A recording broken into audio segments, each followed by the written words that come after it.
Welcome to the deep dive. Today we've got this, well, monumental stack of sources in front of us. We're talking deep archaeology, classical philosophy, the nuts and bolts of global finance, even ancient material culture. It's a huge scope. It really is. We're jumping from pre-Columbian megacities all the way to, why empires in the 19th century stumbled economically. Like the range. Yeah. Wow. And our mission today really is to pull a thread through all these different fields. We're focusing on, let's call it the archaeology of loss.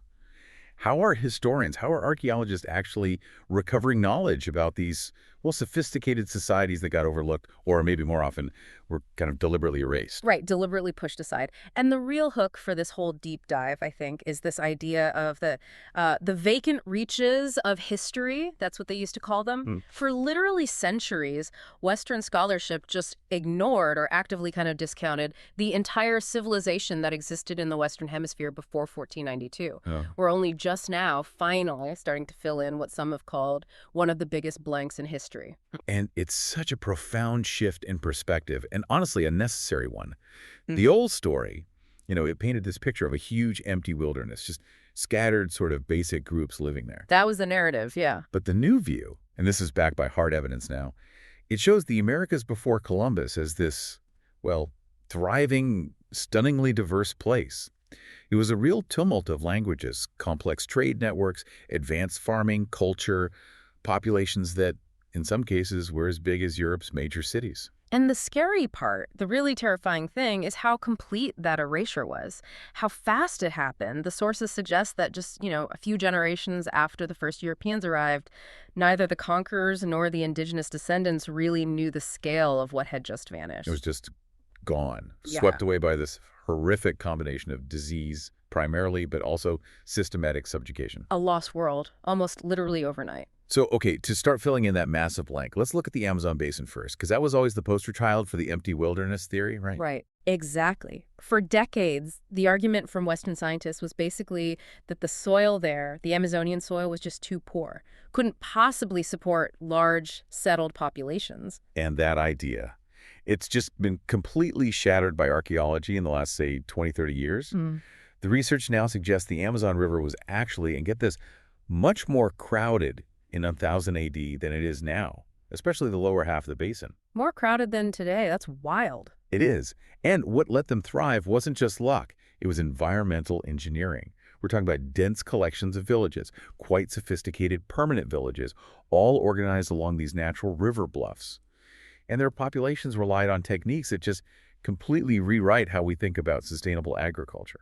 Okay, tell us more about that system, because just calling it farming feels like it's missing something crucial. It absolutely is. They practice this unique kind of agroforestry. They were, in effect, farming with trees. It's very different from the slash and burn you see elsewhere, and totally unlike the kind of monoculture farming in Europe, Africa, or Asia back then. Farming with trees. How did that work exactly? Well, their system involved actively cultivating edible trees and other plants within highly managed forest gardens. Think of orchards integrated into the forest structure. And these were often linked by raised causeways, even canals, sometimes stretching for miles inland from the main river. So, wait, they weren't clearing the forest in the way we think of clearing land for farms? No, they were enhancing it. They were using the vertical space, the natural diversity of the ecosystem, which you absolutely have to do to survive long-term in the Amazon. And crucially, their method created the famous terra pria. Ah, the Amazonian dark earth. I've heard of this. Exactly. It's this incredibly fertile, black, carbon-rich soil. And it's clearly anthropogenic, meaning humans made it, probably through mixing charcoal, pottery shards, organic waste into the soil over generations. The amazing thing is it's self-sustaining. It keeps its fertility for centuries, which is just remarkable given how poor the surrounding native clay soils are. That's incredible ecological genius, really. It is, and it allowed for dense, settled populations for long periods. Which completely pulls the rug out from under that old argument about the Amazon being too nutrient poor for civilization. So what about the population centers themselves? You mentioned scale. How big are we talking? Well, let's look at two clear examples. First, you have the chiefdom of Marajo. This was on a massive island right at the mouth of the Amazon River. This wasn't some tiny outpost. Okay. Recent estimates, and these are conservative, put its population at around 100,000 people. 100,000 in the Amazon. 100,000. That's a major city-state by global standards for, say, the year 1000 AD. Wow. Okay, what's the second example? If you go a bit upstream to where the Tapajos tributary flows into the Amazon near modern Santarém, archaeologists talk about the Tapajos chieftain there. The evidence points to really dense settlement patterns. Dense. You find this area, it's over 3 miles long, just thick with broken ceramics, layers and layers of it, showing centuries of continuous occupation. Archaeologists and geographers have looked at the resource space, what the local agroforestry and fishing could support, and they figure that region could, theoretically, have supported as many as 400,000 people. 400,000. 400,000 potentially. That's just staggering. Put that in context for us globally, around 1000 AD. Where does that number fit? It puts Santarém potentially among the largest population centers anywhere in the world at that time, maybe rivaling places like Constantinople or Cairo. This wasn't some backwater. This was a major, complex, urbanized society using incredibly sophisticated ecological knowledge. And yet history just completely missed it until very, very recently. Mind-boggling. And their ingenuity wasn't just in managing the environment, right? It was also in what they grew. We should talk about maize, corn, because that's fundamental across the Americas. Oh, absolutely. Maize is it's an astonishing example of human ingenuity. You could almost call it early genetic engineering. Think about the main Old World cereals. Yeah. Wheat, rice, barley. Right, they can basically sow themselves. Drop seeds, they grow. Exactly. They self-propagate. Maize, it's the complete opposite. You need it. Totally dependent on human intervention. The kernels are wrapped up tight in that tough, leafy husk. The plant simply cannot reproduce on its own in the wild. If humans disappeared tomorrow, maize as we know it would probably go extinct pretty quickly. That's the first amazing thing. Okay, what's the second? You mentioned a deeper mystery. The ancestry. After tons of searching, botanists have never found a wild ancestor that looks anything like modern corn.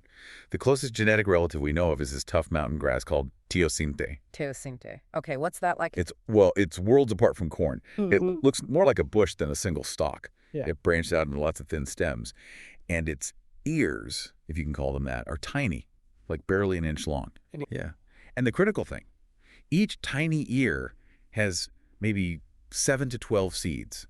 And each seed is locked inside this incredibly hard woody shell, basically inedible without intense processing.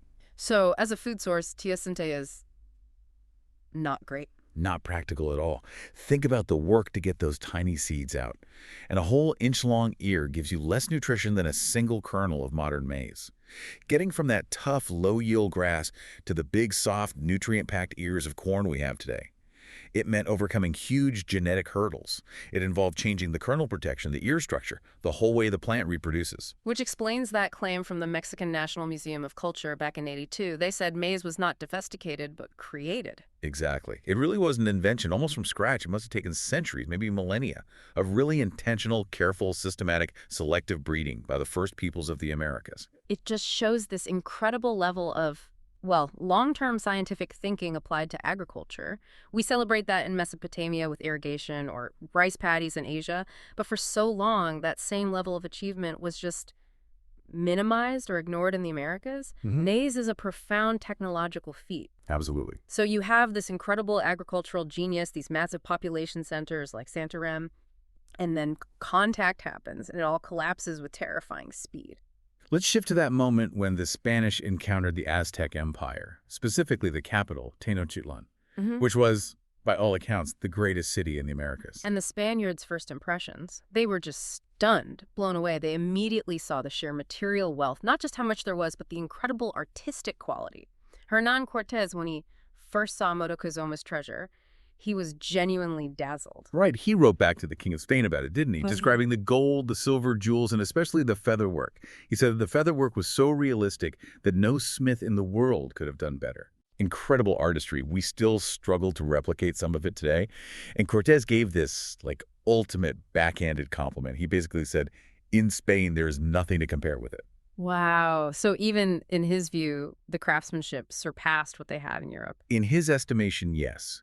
But this materially rich, artistically advanced power structure, it turned out to be surprisingly fragile when faced with a certain kind of psychological and political warfare. Remember, the Spanish were initially welcomed into Tenochtitlan. Then they basically invented a reason to seize Montezuma, the emperor, holding him captive in his own palace. A shocking move. A profound political and really moral shock for the Mexica elite and the population. It wasn't just kidnapping a leader, it was violating someone they saw as divinely sanctioned, their supreme ruler. It was almost incomprehensible. The sources compare it to how Europeans later reacted to Cromwell executing King Charles I, right? An act so unthinkable it just paralyzes people politically. Exactly. The Mexica reacted with what's described as baffled horror. They couldn't figure out how to respond to something that just shattered their understanding of the natural and political order. And that paralysis, that horror, it had real consequences. Huge consequences. It led to this crucial delay, 7 months, before they could mount an effective counterattack. And those 7 months gave Cortés and his men invaluable time to consolidate, to plan, and ultimately to figure out how to escape when the full force of the Aztec military finally came down on them. And when the Mexica did finally attack during the Noche Triste, the sad night, they absolutely hammered the Spanish, right? Forced this desperate retreat, killed maybe 3/4 of Cortés' men, Right. but then something crucial happened or didn't happen. Right. This is where a fundamental difference in the philosophy of warfare becomes critical, and tragically so, for the Mexicans. How was the difference? The Mexico way of war wasn't primarily about annihilation. It was more about establishing control, extracting tribute, capturing high-status enemies for ritual sacrifice or political negotiation. They didn't necessarily prioritize hunting down and killing every single enemy soldier to the last man. Their goal was different. Their goal was different. And this approach had horrific consequences in this specific context. There's that chilling anecdote about the retreat. Cortés and the survivors trying to escape down the causeways out of the city. The Mexica had turned gaps in the causeways to stop them. Yeah. But the Spanish were able to cross some of those gaps only because they became so choked with the dead that the men could walk on the bodies of their countrymen. Just unimaginable carnage. But Cortés himself got away. Yes, because the Mexica focus was maybe more on driving the invaders out of the sacred city center rather than a relentless pursuit to eliminate every last Spaniard right then and there. Cortés, the leader, the main threat, managed to escape. He regrouped with his indigenous allies who had their own reasons for opposing the Aztecs and eventually came back to finish the conquest. So a difference in sort of the ultimate objective of war allowed the conqueror to survive and ultimately win. It seems that way. A philosophical difference had direct strategic consequences. That whole situation, the shock of the capture, the different approaches to war, it really brings us to think about the fundamental mechanics of power and control. And you can't really talk about that without bringing in Machiavelli. No, you really can't. Machiavelli's advice to the prince seems incredibly relevant here. He says a ruler needs to inspire fear. That's okay, even necessary sometimes. But what you absolutely must avoid at all costs is generating hatred among the people. The moment your subjects hate you, your power is incredibly fragile. And he's very specific about how not to be hated, isn't he? Startlingly specific. His advice is blunt. Stay away from the property and the women of your citizens. Full stop. This leads to that incredibly cynical but probably accurate insight The famous line. that men more quickly forget the death of their father than the loss of their patrimony, their inheritance, their property. Why? Why is property loss so much more corrosive to power than, say, executing opponents? Well, Machiavelli's reasoning is pure political realism. He observed that reasons or pretexts for taking someone's property, they're never hard to find. A greedy ruler can always invent an excuse: unpaid taxes, fines, trumped-up charges, especially if they've already started down the path of living by robbery, as he put it. Property is something everyone has or aspires to have. Exactly. It's something every citizen has a stake in and worries about constantly. Taking someone's life might be seen as a targeted act, maybe even necessary by some. It might be forgotten by the general population eventually. But the constant threat to everyone's material security, their family's future, their patrimony that's relentlessly destabilizing, it breeds deep simmering hatred. And the seizure of Montezuma's treasure and then ultimately all the Aztec wealth fits that pattern perfectly. It destroyed any chance of a stable, long-term relationship based on anything other than force. Precisely. It's pure Machiavelli in action, or rather, in violation of his core principle for stability. Okay, so that's Machiavelli's brutal pragmatism. Now let's contrast that with Rousseau. He had this well, surprisingly economic take on why monarchy might actually work best in certain kinds of places. Yeah, Rousseau flips the script a bit. He looks at the conditions where monarchy seems most suitable. He argues it works best in lands that are naturally abundant and fertile and yields a large product for a little labor. Think maybe, those high-yield agricultural lands in the Americas we were just talking about before contact. Okay, fertile lands. So what's the monarchy's job in that situation, according to Rousseau? Its main political function, interestingly, is for the prince's luxury, the lavish court, the spending to basically consume the excessive surpluses among the subjects. Wait, so the king's bling and big palaces aren't just perks of the job. They're actually doing political work. That's Rousseau's argument. It's a kind of economic engineering. Yeah. In his view, it's actually better for that excess wealth, the stuff that's produced easily, without huge effort to be soaked up by the government through royal spending. Why is that better? Because if that surplus wealth just scatters among individuals, Rousseau thought it could be destabilizing. It could fuel too much competition, create inequality, maybe even empower rival factions or nobles who could challenge the monarchy. So the monarchy acts like this big, stabilizing economic sponge, preventing disruptive private wealth from piling up too much. A very different take on managing wealth and power. Keep the subjects productive, but not too independently wealthy. Exactly. Let the state absorb the excess. So whether it's Machiavelli worrying about property or Rousseau about consuming surpluses, it all comes down to controlling wealth. And when we move from these philosophical ideas to the harsh realities of states competing, well, the oldest rule still seems to apply. War needs money. Absolutely. You can go right back to Thucydides writing about the Peloponnesian War over 2,000 years ago. He laid it out plain and simple. War is a matter not so much of arms as of money, which makes arms of use. Money makes the weapons useful. You can have the best soldiers, the best generals, but without the cash, the logistics. You're stuck. Exactly. And when you look at why great powers sometimes collapse, it often comes down to a failure in their financial or industrial engine. And a really clear sort of structural example of that in more modern times is the Crimean War, right? Mid-19th century. The Crimean War, 1854 to 56, was a real shock to the system, particularly for Russia, because it just brutally exposed how much Russian power had eroded compared to its European rivals, like Britain and France. Which is weird, because wasn't the Russian army considered dominant just a few decades earlier after Napoleon? Totally dominant. In 1814, Russia's massive army was the superior land force in Europe. They were the Eastern Colossus, the gendarme of Europe. They played a huge role in defeating Napoleon. So what happened between 1814 and 1854? Just 40 years. The fatal mistake for Russia was falling behind in industrialization and, crucially, not modernizing its financial system to support a modern military. While Britain and France were harnessing steam power, building railways for rapid troop movement, scaling up industrial production for weapons, Russia was still relying on older, slower, less efficient systems. So the army might have looked big on paper. But its ability to project power, to sustain a conflict against industrially advanced rivals, had seriously degraded. The Crimean War just made that decline painfully obvious. It was a failure of modern logistics, modern finance, modern industrial capacity, all interconnected. Which loops right back to what happened to sophisticated societies like the Aztecs. They had wealth, they had organization, but they collapsed when faced with a power that maybe wasn't larger, but was perhaps more ruthless and logistically effective, backed by a different kind of financial engine. Precisely. And money itself, just the concept of money, it has these really unique economic properties that shape these global events. John Maynard Keynes had this brilliant insight into why money behaves so strangely, especially when demand shifts or during economic crises. Right. He called money a bottomless sink for purchasing power. Such a striking phrase. Can you break down what he meant by that? What's the mechanism? Sure. The core idea, the paradox of money, is all about its supply. When the demand for holding purchasing power goes up, like in a recession, when people get scared and want to hold cash instead of assets, money acts like a sink because its production is completely inelastic. Inelastic, meaning you can't just make more of it easily. Exactly. You can't just decide to produce more money the way a farmer can decide to grow more apples if apple demand increases. Labor can't just be shifted into making more currency units in response to demand. Okay, unlike apples, where more demand eventually leads to more supply, maybe lower prices, that feedback loop is missing for money. It's missing.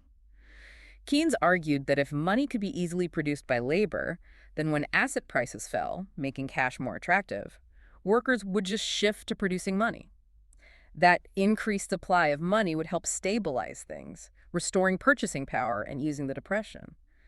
But because the supply of money, whether it's gold or central bank reserves, is tightly controlled and isn't linked to labor input, It just keeps sucking in demand. it acts like a sink, yeah. It can absorb almost limitless demand for purchasing power, but that demand never really gets satisfied by increased supply in the way it does for other goods. So it can distort the economy, pulling resources towards hoarding cash instead of investment or consumption. That inherent inelasticity, that must be why those early attempts to basically trick the value of money, like in the American colonies, failed so badly. Oh, absolutely. That's a perfect example. The American colonies were constantly bleeding gold and silver back to Britain to pay for imported goods. They desperately wanted to keep the precious metals circulating locally. So they came up with this clever-sounding plan. Yeah, they tried to legally inflate the local value of the coins. They passed laws saying that, say, 5 shillings sterling, the British coin, would officially pass for 6 shillings and 3 pence, or later even 6 shillings and 8 pence within the colony. The idea being if the coin is legally worth more here, people won't send it back to Britain where it's worth less. That was the theory. Make it more valuable locally, discourage its export. Seemed logical, right? Sounds plausible on the surface. But it completely failed. And Adam Smith, writing later, just nailed why. What was Smith's observation? He pointed out with brutal clarity that the price of all the goods being imported from Britain immediately rose exactly in proportion to whatever the colonies tried to inflate the currency by. Ah. So if you say 5 shillings is now worth 6 shillings and 3 pence, a 25% increase, the British merchant just charges 25% more for the coat or the tools they're selling you. Precisely. The real value of the silver, measured in terms of how many goods it could buy, didn't actually change. Only the numbers, the denominations changed. So the underlying economic pressure, the trade imbalance, remained exactly the same. Smith noted the metals were exported as fast as ever. You just can't beat fundamental economics with labeling tricks.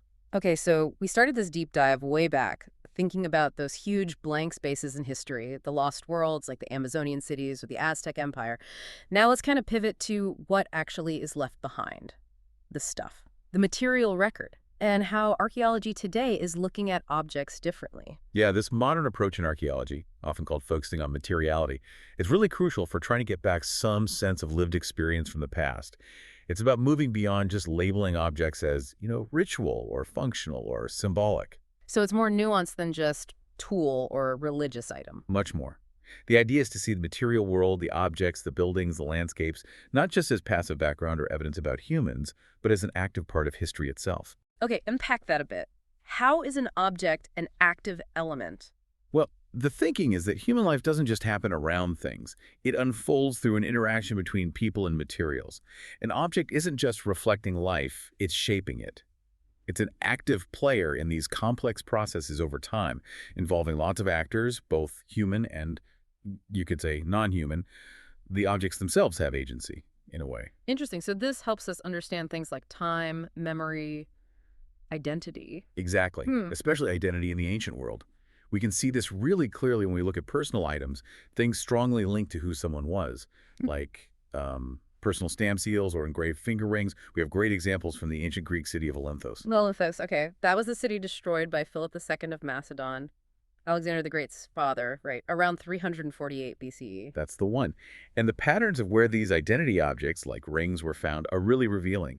Archaeologists found about 30 rings just scattered in houses or streets, things presumably lost or maybe discarded during the city's final destruction. Okay, everyday losses. But they found almost twice that many 58 rings recovered directly from graves. Ah, so significantly more were intentionally buried with people than were accidentally lost. Exactly. That difference is really striking. It strongly suggests these rings weren't just functional, they were deeply tied to a person's identity, their status maybe, something so important it had to go with them into the afterlife. And did they find out anything about how they were worn? Yes, fascinating detail. When rings were found still on the skeletal remains, there was a clear pattern. They were consistently placed on the third finger of the left hand. The ring finger, that's oddly familiar. Suggests a very specific social custom about where you display identity or authority, maybe like wedding bands today. It certainly seems that way. And another layer here. Yeah. These weren't always newly made rings put in the graves. Some of the rings found in those 4th century BCE graves were actually much older, stylistically dated to before 430 BCE. They were heirlooms. Passed down through generations. Right, which tells you the objects themselves carried importance, carried memory across time. They physically connected the person in the grave back to their ancestors. The material object itself becomes this vessel holding history and lineage. That's materiality in action. That makes sense. This idea of objects having deep, maybe even spiritual power, did that carry on into later periods, say, after the rise of Christianity? Oh, absolutely. It adapted, but the intensity remained. The sources show that these votive habits, the practice of dedicating objects to a sacred place, continued really strongly among people converting to Christianity in late antiquity. So people kept giving stuff to the new shrines and churches. Not just kept giving, they were actively competing. Donors vied with each other to give fancy vessels, expensive textiles, lamps, candelabras, all to boost the splendor of sacred interior space. It was almost like keeping up with the Joneses, but through church donations. A kind of material piety contest. You could say that. And the really key insight here, which kind of pushes against some modern ideas of purely abstract faith, is that for many people in these early Christian contexts, their belief was actually contingent on the animate materiality of icons and statues and other religious paraphernalia. Okay, animate materiality. What does that mean? The objects felt alive. In a spiritual sense, yes. It means the object, the icon, the relic, the fancy gold chalice. It wasn't just a symbol reminding you of Christ or a saint. It was seen as a vessel, something that actually contained or channeled the sacred power itself. The object had potency. Its physical presence, its material reality, was what made the sacred tangible, touchable, geographically there in the shrine. So the donated lamps weren't just lighting the place up, they were actively contributing to the perceived holiness, validating the spiritual power of that specific location. Exactly. The objects weren't just decoration, they were part of the mechanism of belief. We even see this reflected in the art itself. Think about the mosaics in the ceiling vaults of Santa Costanza in Rome, that 4th century imperial mausoleum. They show these incredibly detailed pictures of what looks like magnificent silver plates and bowls all spread out decoratively. It's almost certainly echoing the actual precious metal vessels that the church would have displayed on its altar. Vessels probably donated by emperors or wealthy patrons. It draws on older pagan traditions of temple art, which always glorified the votive objects. The objects proved the belief was real, and the art celebrated the importance of the objects. Materiality and faith were deeply intertwined. We started this whole deep dive talking about lost worlds, didn't we? Those Amazonian cities, the Aztec Empire, these huge blank spaces in history that we're only now starting to really grapple with, to fill in.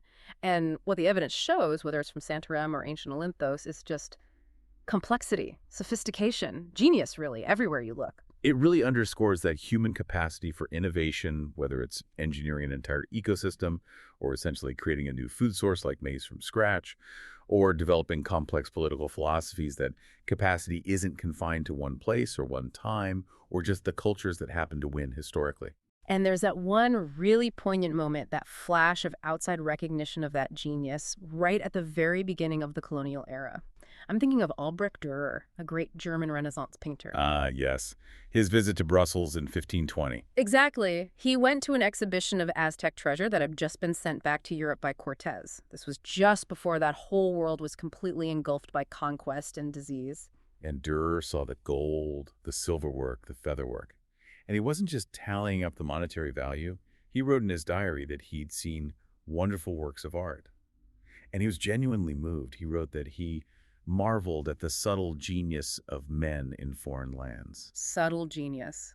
That phrase just captures it perfectly, doesn't it? The depth of achievement, the unique brilliance that existed in these incredibly diverse cultures all over the globe. A genius that was so quickly dismissed or destroyed or just erased by conquest and catastrophe. And their disappearance, the speed and totality of it, it really highlights a powerful, maybe even humbling truth. The ultimate success of a society, its military might or economic scale, it doesn't necessarily equate to the level of genius or complexity it contained. Entire worlds of knowledge, material culture, ways of seeing, they can vanish with terrifying speed. Which brings us around to our final thought, something for you, the listener, to maybe chew on. Given that the history of the Americas, this vast, complex world, was erased so thoroughly that for generations, nobody, not the conquerors, not the descendants of the conquered, really knew its true scale or sophistication. Mm. What subtle genius might we be failing to recognize, or maybe even actively erasing in our own world today? Yeah, complexity in our ecological practices, perhaps in non-dominant cultures or technologies, or maybe even in ways of thinking that don't fit the mainstream. What are we blind to right now? What might future historians digging through the fragments of our time discover about us that we ourselves failed to value or even notice? The lesson seems to be that genius is everywhere, but its preservation is never guaranteed.